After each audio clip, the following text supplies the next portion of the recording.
Assalamualaikum warahmatullahi wabarakatuh. Baik, di sini kami dari kelompok 9 yang beranggotakan 2 orang. Yang pertama saya sendiri Muhammad Nur Wahyudin, yang kedua Muhammad Nurus Sobah Al-Faik. Di sini insyaallah kami akan membahas mengenai persamaan dan perbedaan, pluralitas dan pluralisme agama. Untuk mempersingkat waktu, kita langsung saja kepada pengertian pluralitas.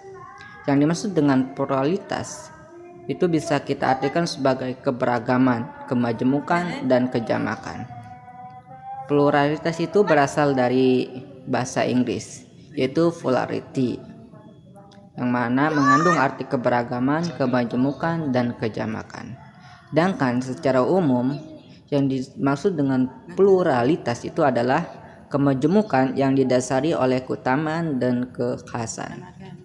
Sedangkan di sisi lain ada pula yang mengartikan pluralitas sebagai keberagaman yang ada dalam suatu bangsa yang mendorong tumbuhnya persatuan dan kesatuan.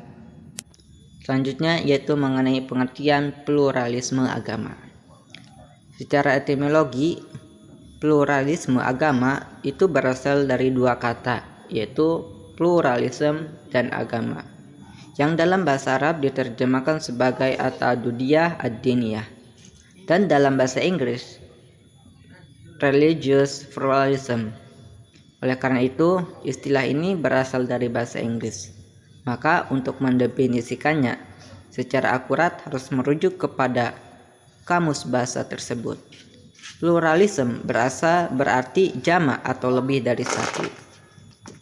Sedangkan pengertian agama dari sudut bahasa etimologi berarti peraturan-peraturan tradisional atau ajaran-ajaran, kumpulan-kumpulan hukum yang turun-temurun yang telah ditentukan oleh adat kebiasaan.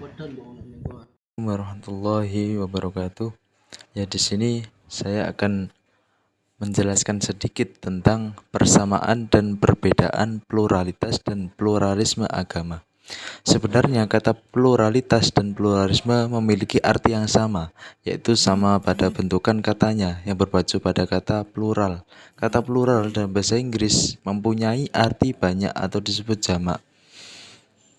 Dan ada 3 pengertian tentang kata plural. Yang pertama, sebutan untuk orang yang memegang lebih dari 1 jabatan. Yang kedua, pengertian secara filosofis adalah sistem pemikiran yang mengakui adanya landasan pemikiran lebih dari 1. Dan yang ketiga, pengertian secara sosiopolitis adalah mengakui perbedaan keragaman kelompok, baik yang bercorak suku, ras, partai, maupun aliran dengan tetap menjunjung tinggi aspek-aspek perbedaan yang sangat karakteristik atau ciri khas atau ciri-ciri yang menonjol di antara beberapa kelompok tersebut. Akan tetapi setelah ditambah katanya menjadi pluralisme dan pluralitas dan ditambah juga kata agama di belakangnya, maka keduanya memiliki makna yang berbeda. Walaupun ada kesamaan dari segi bentukan katanya, akan tetapi maknanya berbeda. Jadi dapat disimpulkan bahwasanya perbedaan kata pluralisme dan pluralitas itu dapat dilihat dari segi maknanya, dan persamaan kedua kata tersebut dapat dilihat dari segi bentukan katanya. Pluralisme agama menurut Bapak Anas Malik Toha, seorang tokoh Islam dan akademisi Indonesia yang ayahnya masih memiliki kekerabatan khusus dengan Kiai Haji Sahal Mahfud, dapat diartikan adalah kondisi hidup bersama antar agama yang berbeda dalam suatu komunitas dengan tetap mempertahankan ciri-ciri spesifik atau ajaran masing-masing dalam agamanya. Sedangkan pluralitas agama adalah atau dipandang sebagai wadah sebuah pengakuan atas keberagaman dan keberadaan beberapa agama dengan tetap memegang prinsip dan cara pandang satu agama dengan agama yang lain, dan dengan disertai keyakinan akan kebenaran agamanya terhadap agama yang lain dengan tidak adanya paksaan keyakinan apalagi sampai menggunakan kekerasan. Setiap agama mempunyai akidah atau keyakinan yang harus dipegang teguh oleh setiap pemeluk agama masing-masing. Dan kesimpulannya, pluralisme agama adalah bisa dikatakan macam-macam agama yang mempunyai karakteristik ajaran masing-masing, seperti Islam, Hindu, Buddha, Kristen, Konghucu, dan lain-lain. Sedangkan pluralitas agama bisa dikatakan pengakuan ketika seseorang masuk agama yang ia yakini dengan syarat tidak adanya paksaan, dan setiap agama mempunyai landasan yang sah pada kitab suci mereka masing-masing. Seperti Islam, Allah telah berfirman dalam Quran Surah Ali Imran ayat 19 yang artinya, sesungguhnya agama di sisi Allah adalah Islam. Lalu selanjutnya dalam ayat 85 Allah juga berfirman, dan barang siapa mencari agama selain Islam, dia tidak akan diterima, dan di akhirat dia termasuk orang yang rugi. Dalam agama Kristen pun mereka juga mempunyai landasan dan mengatakan tidak ada keselamatan di luar gereja, tidak ada keselamatan di luar Kristen. Ada juga yang mengatakan pluralisme dan pluralitas adalah sunatullah. Dilihat dari sejarahnya, pluralisme muncul pada abad ke-18 yang berawal dari konflik antara gereja dengan lingkup luar gereja, yang kemudian memunculkan paham liberalisme. Dilihat dari satu sisi, gerakan ini dapat dipandang positif karena dipandang sebagai pembebasan dari kurungan gereja. Selain itu juga mengajarkan bertoleransi antara persamaan dan keberagamaan. Namun di sisi lain, gerakan ini dipandang sebagai rongrongan baik dari kalangan agamawan Kristen maupun agamawan Islam di masa berikutnya.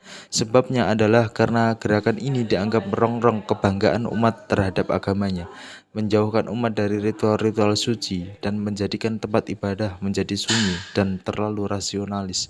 Gerakan apapun yang mengatasnamakan pro dan kontra atas paham ini adalah bagian kesejahteraan umat beragama di seluruh dunia, juga termasuk realitas yang hadir dan dihadapi.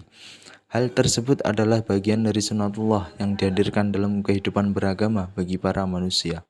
Seperti contoh di dalam Al-Quran telah banyak dicontohkan tentang pluralitas dan pluralisme dalam beragama, mulai dari tata surya, flora, dan fauna, geografis, bahkan manusia dalam berbagai kehidupannya, baik yang sifatnya fisik maupun non-fisik.